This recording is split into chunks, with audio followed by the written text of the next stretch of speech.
Hey everyone, welcome to the online program of Amrita Iaea's Academy. My name is Sibi Joy. As part of our monthly current affairs MCQs test, in this video, we'll be discussing part 4 of June 2020. So without any delay, we'll just go inside the video. We'll go for the first question. The Rule of Law Index, sometimes seen in news, is published by which of the following? A. International Court of Justice, B. The World Justice Project, C. International Criminal Court, and D. Volunteer for Justice Foundation. So this is a ABCD type of question. There is no statements you can eliminate. There is no extraordinary points you can look at to find something. So in such cases, it is going to be very difficult. And looking at the options, all four of them are highly relevant towards the demand of the theme of the question, which is the Rule of Law Index. So these are some of the most toughest questions you can face in your UPSC examinations. So it is highly possible that you can go for this question if you know it very clearly, or if you feel that some intuition is saying go for this, go for that, you can go for it. My personal suggestion, if you have an intuition, go for it. Otherwise, you can leave it, since it is not quite possible to make a qualitative judgment on these questions unless you have the background information for this. So the Rule of Law Index is actually published by option B, the World Justice Report. So it may not matter that you don't know this question nor its answer before me discussing this. It is not an issue. We'll look at the explanation, we'll learn about it. Whenever you solve a question, try to grasp those facts and keep it inside your mind. It's definitely going to help you later on. It is not an issue if you don't know the questions right now, you don't know the answers right now. It is not a problem. But your main examination, there you should know about the majority of the questions and the answers. So our idea here right now is to give you these questions taken from the current affairs, so that you have a very clear idea of what are the questions that can be asked and what are the questions, if they are asked, how you can handle them. That is the idea behind this program. So we'll go for the explanation. The answer is B. The World Justice Project is an international civil society organization with the stated mission of working to advance the rule of law around the world. Please understand what is the World Justice Project. It works through three programs: the research and scholarship, the Rule of Law Index, and engagement. It seeks to increase public awareness about the rule of law, stimulate reforms, and develop practical programs at the community level. So that is the reason behind asking this question: what is the World Justice Project? We'll go for the next question. Consider the following statements. Kodumanal in Erode is a megalith site in India. 2. The concept of afterlife is very much a part of megalithic culture. So megalithic, if you have a general idea, you will know that it is a part of our ancient history. So the question is, it's a two-statement question. The options are A, 1 only, option B, 2 only, option C, both 1 and 2, and option D, none of the above. So it's a two-statement question. Unlike the previous question, which was ABCD, this is a two-statement question. You can go like saying Kodumanal in Erode is a megalith site in India. The concept of afterlife is very much a part of megalithic culture. So looking at our ancient history, we can definitely say that the concept of afterlife has been very prominent across civilizations. Whenever people are buried, they are important items, as remembrance. It is also buried with them, or even during any funerary rites which are being conducted, the major possessions of the deceased person is also kept for the funerary rites. The idea is, it is considered to be that the deceased person can take those objects or possessions to his or her afterlife. That is the idea behind keeping this. So this is something we've seen since Indus Valley civilization and all these, even the previous Neolithic, megalithic sites. So keeping that in mind, we can definitely say that the concept of afterlife is very much a part of megalithic culture. So we'll take the first option as right. We'll take the second statement as right. So 2 only is definitely right. You can eliminate option A, which is 1 only can be eliminated, and option D, none of the above, can be eliminated. So the only thing left is, it's either 2 only or option C, both 1 and 2. So now you manage to reduce your options to 2. That is, now there's a 50-50 chance. You can go for either 2 only, or you can go for both 1 and 2. So it's either B or C. That is one of the major techniques you can use to reduce your options from 4 to 2, and this will ensure that you get at least a 50-50 chance of getting your marks well, making sure that your answers are well over the cutoff consistently when you are going for your UPSC preliminary examination. So keeping that in mind, now we managed to make a 50-50 elimination possibility. Let's go for the answer. Kodumanal in Erode is a megalithic site in India. The answer is C. We'll go for the explanation. Both statements are correct. 250 cairn circles. Cairn is something very similar to a burial mound or something. much like a graveyard or a cemetery. So 250 cane circles containing rectangular chamber cysts identified at a village in Erode district. So Erode is in Tamil Nadu. The Kodumalal excavation of 10 pots and bowls instead of the usual 3 or 4 pots placed outside 3 chambered burial cysts and inside the cane circle has thrown light on burial rituals and the concept of afterlife in the megalithic culture. So just know that Kodumalal is in Erode, Erode is in Tamil Nadu, and it has shown that there was many possessions like 3 or 4 pots which were buried along with the which was buried along the person, and this showcases the burial ritual and the concept of afterlife too. So that is for this question. We'll go for the next question. In the context of UN Security Council, consider the following statements. The UNSC or the UN Security Council is composed of 10 permanent and 5 non-permanent members. Second statement, recently for the first time India has been elected as a non-permanent member of the Security Council. 3. It is the only UN body with the authority to issue binding resolutions on member states. Choose the correct code. Option A 1 only, option B 2 and 3 only, option C 3 only, and option D all of the above. So looking at this question, the third statement has a very authoritative keyword saying it is the only UN body. Now generally while attending your UPSC questions, it is quite possible that if there is only, all, everything, these absolute statements create an issue that it may be wrong. But at the same time, 90% of the time, if there is such an absolute keyword present in your statement, it is going to be wrong 90% of the time.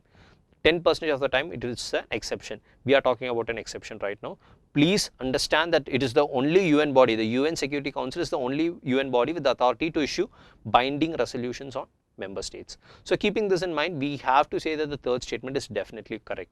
So this is a fact you have to learn. You have to keep it in by heart, because very few statements have absolutes in them, and this is one of the statements which has an absolute, that is UN Security Council is the only UN body with the authority to issue binding resolutions on member states. So keeping this in mind, let's take that by heart, keep it inside our mind. We'll know that the third statement is correct. You can eliminate option A, which is 1 only. Now let's look at the first and the second statements. The first statement, the UNSC is composed of 10 permanent and 5 non-permanent members. So if you have a general idea about the United Nations, you will know that there are 5 permanent members to the UN Security Council and there are 10 non-permanent members. So keeping that in mind, the 5 permanent members are some of the 5 major powers in the world: China, Russia, USA, Great Britain, UK and France. So keeping this in mind, you can definitely say it's not 10 permanent members, it's just 5 permanent members. So you can eliminate option 1 too. You eliminate option 1, you also remove option D, which is all of the above. That is removed. What is left? Option B 2 and 3 and option C 3 only. 3 only, we have already confirmed it to be right. So we have to look at option 2. Recently, for the first time, India has been elected as a non-permanent member of the Security Council. So looking at this from a perspective of the world perspective, India is the world's 7th largest country in terms of area and 2nd largest country in terms of population. So India plays a very key role in United Nations organization, and to say that an organization which has been established since 1940s, that India is just now entering it as a non-permanent member, not as a permanent member, just as a non-permanent member, seems highly foolish, because India has already proven it to be a democratic country over the past many decades. We are almost reaching 75 years since our independence. So keeping this in mind, we can definitely say that recently, for the first time, not possible. India would have definitely been elected before also. So we can definitely say the second statement is also wrong. So taking that into account, you can say the correct answer is option C 3 only. We'll go for the explanation. The statement 1 is not correct because the UNSC is composed of 15 members, which is 5 permanent members: China, France, Russian Federation, the US and the UK, 10 non-permanent members who are elected by the General Assembly.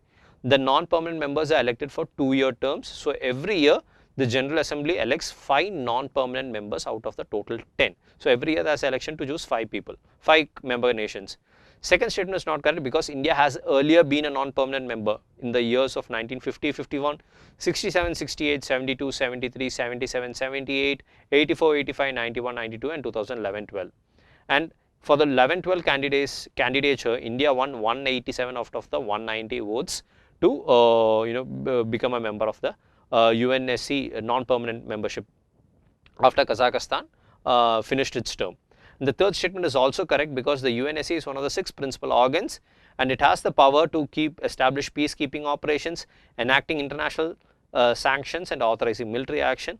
Please note the last point. The UNSC is the only UN body with the authority to issue binding resolutions on member states. So that is a very important fact we must keep in mind. The UNSC is the only UN body with the authority to issue binding resolutions on the member states. We'll go for the next question. Which of the following are correctly matched? Martial art and associated region. First, Kalaripayattu, Kerala. Second, Gatka, Manipur. Third, Thangta, Nagaland. And choose the correct code. Option A, 1 only. Option B, 2 and 3 only. Option C, 1 and 2 only. And option D, all of the above. So, Kalaripayattu, Kerala is the right answer. Gatka, Manipur. Now, Gatka is one of a very famous martial arts practiced by the Sikhs in Punjab. So, this was developed as part of their Sikh religion. So, you can say that Gatka and Manipur do not match. So, the second statement is wrong. Remove option 2, you are left with just one option. That is B gets eliminated since 2 is there, C gets eliminated since 2 is there, option D also gets eliminated because it says all of the above, that is 1, 2, 3, and since 2 is also there, you can eliminate that too. Your answer is 1 only. But definitely we need to look at the explanation. We need to know what is Thangta and what is matching it with Nagaland or Manipur or Kerala, whatever it is. So we'll go for the explanation. Now again, it's a difficult question because it talks about a martial art which may not be well known outside the state of its origin. But again, try to remember the famous martial arts of famous states, much like we learn about the famous classical dances of certain states. Once we can know it, we'll be able to make sure that our elimination, our techniques will be proper and fine. So we'll go for the explanation. The answer is A. The Sports Ministry's flagship program Fit India is joining hands with the Department of School Education and Literacy to launch a series of special films promoting 10 indigenous sports of India under the Ek Bharat Shreshtha Bharat initiative. So what are the major sports covered? Kho-Kho, Gatka, Kalaripayattu, Malakhamb, Thangta, Square, Kabaddi, Roll Ball, Tug of War and Shooting Ball. So what is Kalaripayattu? It's a martial art based on the ancient knowledge of the human body. It originated in Kerala during the 3rd century BC to the 2nd century AD. It is practiced in Kerala and also in some parts of Tamil Nadu. What about Gatka? Gatka is a traditional martial art form associated with the Sikh gurus and practiced in Punjab. It imbibes swords and stick fighting skills and self-control. Gatka is believed to have originated when the 6th Sikh Guru Hargobind adopted kirpan for self-defense during the Mughal era. What about the third one? Thangta is a popular term for the ancient Manipuri martial art known as Huyen Lalong. The art developed from the war environment of the tiny state of Manipur in the northeastern India, which was an independent kingdom since the early Christian era. So we need to know that Thangta or Huyen Lalong is a Manipuri martial art based out of Manipur, Gatka out of Punjab and Kalaripayattu out of Kerala. So keeping this in mind, that's for this explanation. We'll go for the next question. What is Navrakshak sometimes seen in news? A. Breathable personal protective equipment or PPE kit. B. Surveillance ship. C. Missile defense system of India. D. Vaccine for 9 preventable diseases. So again, it's an A, B, C, D type of questions. There is no options to eliminate. There is no statements to eliminate. It's a very difficult question since Navrakshak matches with all 4 of them. So keeping this in mind, again, it's a very difficult question to tackle. How do you do it? You try to make an intuitive jump. If you feel that you have read something which matches with Navrakshak and you feel this is the answer, some logic inside your mind fires. It can vary between person. If that is there, go for it. If it is not there, please make a guess if possible. Otherwise, you can just leave the question. But even if you leave the question, understand in this video, we'll be telling you the explanation. Try to imbibe it. Try to learn it. So next time when a question comes on Navrakshak, you will definitely be able to answer it. So we'll go for the explanation. The answer is it's a personal protective equipment kit. It's a PPE kit. We'll go for the explanation. The answer is A. The Indian Navy has formed Navrakshak PPE kit with innovative breathable fabric material. This provides comfort to healthcare workers working against the COVID-19 pandemic who are wearing multi-layered coverall PPE treating patients within the hot and humid conditions for nearly 12 hours. So the ability of this material is the ability to permit water vapor to undergo and stop the water from entering. So this is what is known as breathability. So Navrakshak is a new PPE kit developed by the Indian Navy. So that is what we have to keep in mind and take as explanation from this question. So it was developed by DSIR, the Ministry of Science and Technology in the Government of India, and they have also given this knowledge to many MSMEs to develop too. So keep this in mind. Navrakshak BPE kit developed by the Indian Navy. We'll go for the next question. Consider the following statements about the World Food Programme. First statement, it is a food assistance branch of the United Nations. It aims to end hunger and achieve food security by 2030. Its operations are fully funded by the World Bank. Select the correct answer using the given below code. Option A, 1 and 2 only. Option B, 2 only. Option C, 1 and 3 only. Option D, all of the above. So we look at the third statement. Its operations are fully funded by the World Bank. So I told you, sir, generally when you find some absolute statements like fully, only, completely, always, all this, the 90% of the time it's going to be wrong. So earlier we found a question with regards to the UNSC and its power, but that was an exception. Generally these kind of statements are wrong. So we'll take the statement as wrong. Take the third statement as wrong. You are left with A and B, which is 1 and 2 only, and option B 2 only, because option C has 3 in it and option D also has 3 in it. So removing that, now you are left with 50-50 chance, 1 and 2 only and option B 2 only. That alone makes sure that your second statement is also right. So now you just have to evaluate whether the statement 1 is right or wrong. So we'll look at it.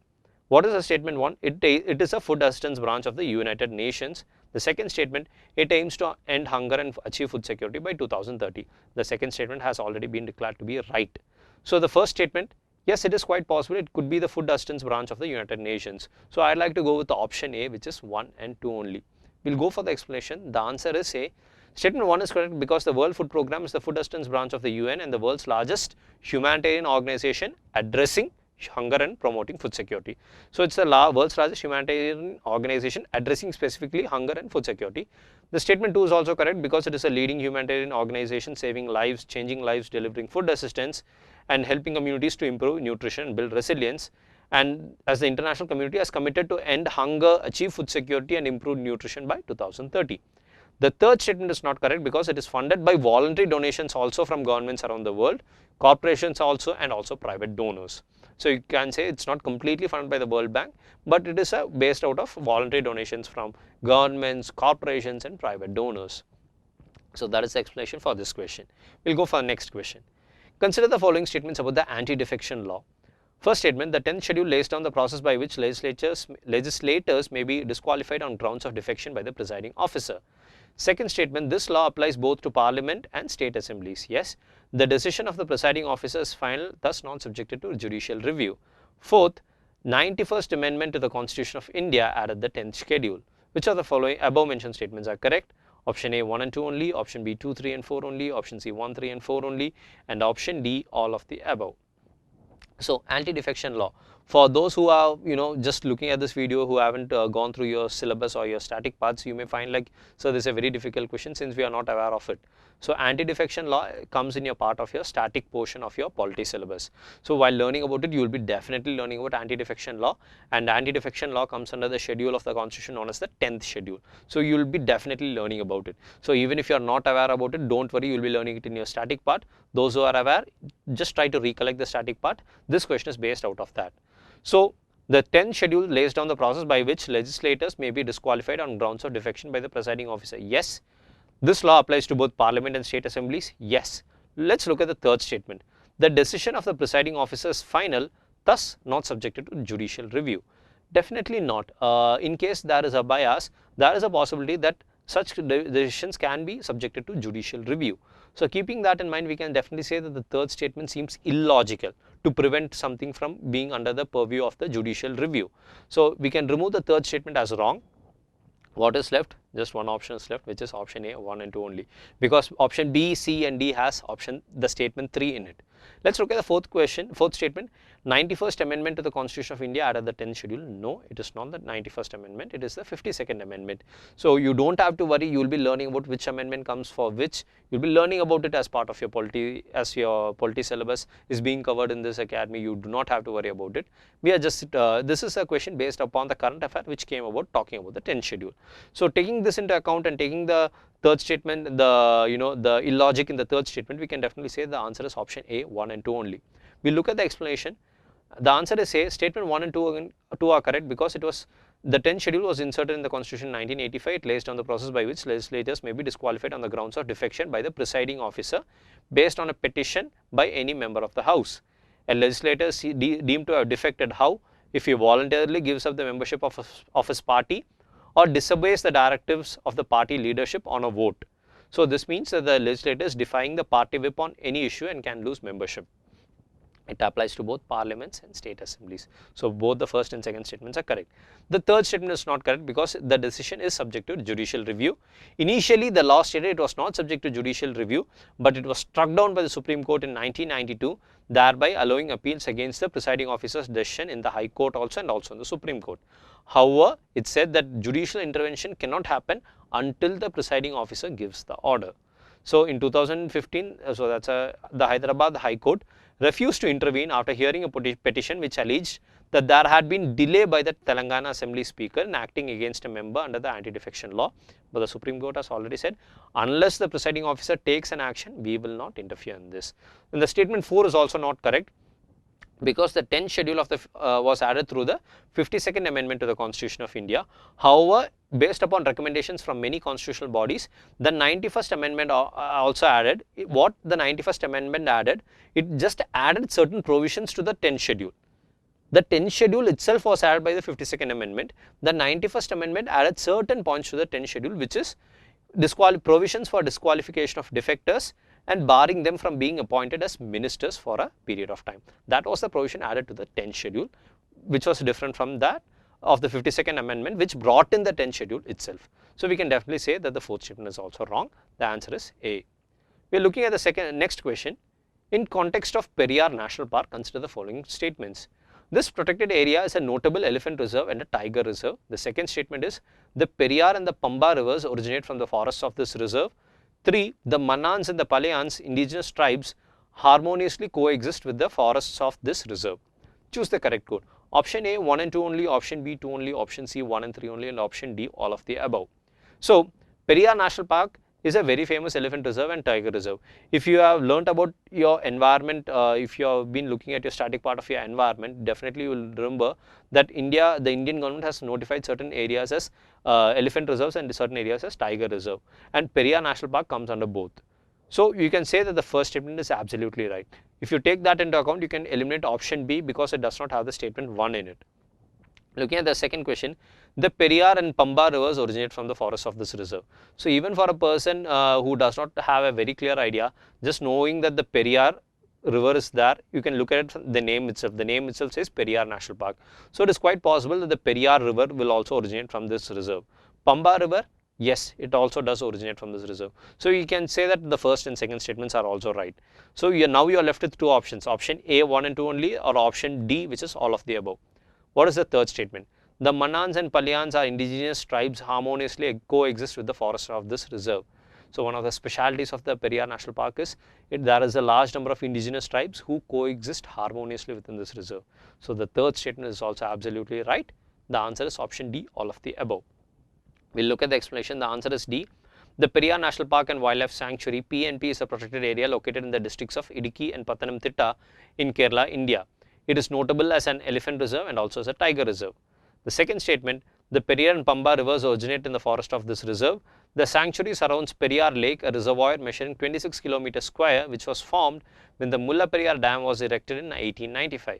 The reservoir and the Periyar River meander around the contours of the wooded hills, providing a permanent source of water for the local wildlife. The statement 3 is also correct because it is a model.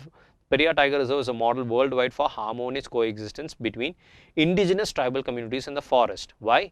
There are 6 tribal communities nestled inside the reserve, such as Manans, Palayans, Malayarayans, Malapandarams, Uralis and Ulladans. So keeping this in mind, understand that the Periyar National Park is highly critical. It's a very important question. We must know its general geography, which district, which state, what are the major rivers, and some other points like it's an elephant reserve, it's also a tiger reserve, and there are indigenous tribes living inside this forest too. So that's it for this question. We'll look at the next question. In context of International Atomic Energy Agency (IAEA), consider the following statements. This Atoms for Peace organization is established through the United Nations Statute. Second statement, India is not a member of IAEA. Third, it seeks to inhibit the use of nuclear energy for any military purpose. Choose the correct code. Option A 1 and 2 only, option B 2 and 3 only, option C 3 only, and option D all of the above. So in context of it talks about IAEA, which is the International Atomic Energy Agency. And let's look at the second question, second statement. India is not a member of IAEA. Definitely India is going to be a member of an agency known as the International Atomic Energy Agency, because India itself is atomic power. India does have nuclear power in it. So to say that India is not a member of it seems highly foolish, because very few countries are equal to India in developing nuclear capable weapons and also nuclear capable technology. India is one of the few countries which has both. So taking that into account, to say that India is not a member of such an agency would be really funny, because it talks about international atomic energy, and India does have atomic energy capability, seeing the multiple reactors present in India. So you can say the second statement seems illogical. Let's remove the second statement. Option A is eliminated, option B is eliminated, option D is also eliminated. We are left with just option C, which is 3 only. So this logic helps us. But also let's look at this third statement. It seeks to inhibit use of nuclear energy for any military purpose. Yes, it is quite possible. First statement, this Atoms for Peace organization is established through UN statute. Maybe, maybe not. Definitely I'd stick with option C, which is 3 only. We'll look at the explanation. The answer is C. The statement 1 is not correct, because the Atoms for Peace organization was established independent from the UN through its own statute that defines its structure and functions. But it reports to the UN General Assembly and also to the UN Security Council. So you can say it is formed outside the UN ambit, but it reports to the General Assembly also and also to the UN Security Council. Let's look at the second statement. India is actually a founding member of the IAEA. Presently, 26 Indian facilities are under the International Nuclear Energy Watchdog, and India is actively contributing to the work of IAEA and also assisting other countries in developing aspects of nuclear science. What about the third statement? The IAEA is an international organization that seeks to promote the peaceful use of nuclear energy and to inhibit its use for any military purpose, including nuclear weapons. So definitely you can say that India is a founding member, and IAEA is against military purpose usage of nuclear power. In the first statement, the Atoms for Peace was established not through the UN but separate, but it also reports to the UN Security Council and also to the UN General Assembly. That's it for this explanation. Let's go for the next question. What is axon, also spelled akuni, sometimes seen in news? Option A, fermented soya bean. Option B, long thread-like part of the nerve cell. Option C, ballistic missile. Option D, anti-smog gun. So again, it's an ABCD type of question, a bit difficult to handle, like I said. So if you have any general idea, axon, akuni, what it could be. So if I have to look at the word akuni, it seems to be something very traditional and very, very indigenous in nature. So definitely I can say it won't be any anti-smog gun or ballistic missile. Neither can it be a part of a nerve cell. But a fermented soya bean, yes, it's a food item. It could be some traditional cuisine. So I'd like to go with the option A, which is fermented soya bean, taking into account akuni, which seems very, based out of some indigenous language. So the answer is A. The explanation is axon, also spelled akuni, is a fermented soya bean of Nagaland known for its distinctive flavor and smell. Axon or fermented soya bean is cooked, eaten and loved in Nagaland, many tribal communities in different parts of northeastern India and beyond. An introduction to the ingredient, its popularity, its distinctive smell and its role in tribal identity and culture. It is prepared and eaten across Nagaland, but it is particularly popular among the Sumi, or also known as the Sema tribe. So understand that akuni or axon is a fermented soya bean which is partaken mainly in the tribes in the areas of northeast. It is a favorite food, or it is particularly popular among the Sema or the Sumi tribe of Nagaland. So it's a very factual question. Learn about it, even if you are not aware about it, just learn about it. In case and question comes, you will be easily able to handle it. We go for the next question. Consider the following statements about the International Transport Forum, ITF. It is a non-governmental organization. 2. ITF in collaboration with Niti Aayog has launched the Decarbonizing Transport in India project. Select the correct answer using the given below code. Option A, 1 only, option B, 2 only, option C, both 1 and 2, and option D, none of the above. So let's look at option 1. It is a non-governmental organization. Option 2, ITF in collaboration with Niti Aayog has launched the Decarbonizing Transport in India project. So it's a very factual question. We need to know what is ITF to be able to tackle this kind of question. I can say for sure it's an International Transport Forum. It is not a non-governmental organization, rather it is a governmental organization. Or you can say it is an intergovernmental organization which is targeted towards improving the transport sector all across the world. So we can eliminate option 1. Second statement, ITF in collaboration with Niti Aayog has launched the Decarbonizing Transport in India project. Yes, Niti Aayog is also involved in transforming India towards a better nation. So definitely you can say the second statement is right. Now these kinds of questions are a bit hard if you don't have a background, but definitely as you go through this process, as you keep learning more and more questions, as you keep updated on your static part of your syllabus, as you keep updated on your current affairs, you'll be definitely coming across these organizations like ITF and the United Nations, and certain points will start sticking inside your mind. So that's how I am also recollecting all these things. For a newcomer, it may seem difficult, but do not worry. Keep working, keep reading, keep performing, definitely you will start improving. So that is, you can say the answer is option B, 2 only is the right answer. The answer is B, the statement 1 is not correct because it is an intergovernmental organization for transport policy since 2008 and India has been a member of ITF. Statement 2 is correct because Niti Aayog has, in collaboration with ITF, launched decarbonizing transport in India with the intention to develop a pathway towards low carbon transport system. It will design a tailor-made transport emission assessment framework for India. It will provide the government with a detailed understanding of current and future transport activity and its related carbon dioxide emission for any decision-making process. What about the third statement? It is carried out in the wider context of the International Transport Forum's Decarbonizing Transport Initiative, and it is part of the DTEE family of projects. It supports transport decarbonization across different world regions. India, Argentina, Azerbaijan and Morocco are the present participants, and DTE is in collaboration between ITF and the Wuppertal Institute, which is supported by the International Climate Initiative of the German Federal Ministry for Environment. So these are certain extra points, but I've just said it because in case some question comes, you will be able to at least recollect somewhere in your mind that there is something in relation to ITF and all these countries too.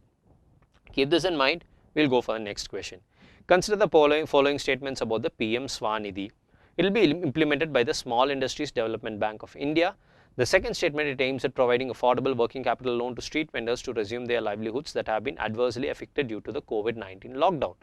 3. Under the scheme, vendors can avail a working capital loan of up to 10 lakh rupees, which is repayable in monthly installments in the tenure of 1 year. Which of the above mentioned statements are correct? Option A, 1 and 2 only, option B, 2 and 3 only, option C, 1 and 3 only, and option D, all of the above. So, looking at it, let's take the third statement. If we assume that the second statement is correct, that is, it provides working capital loan to street vendors.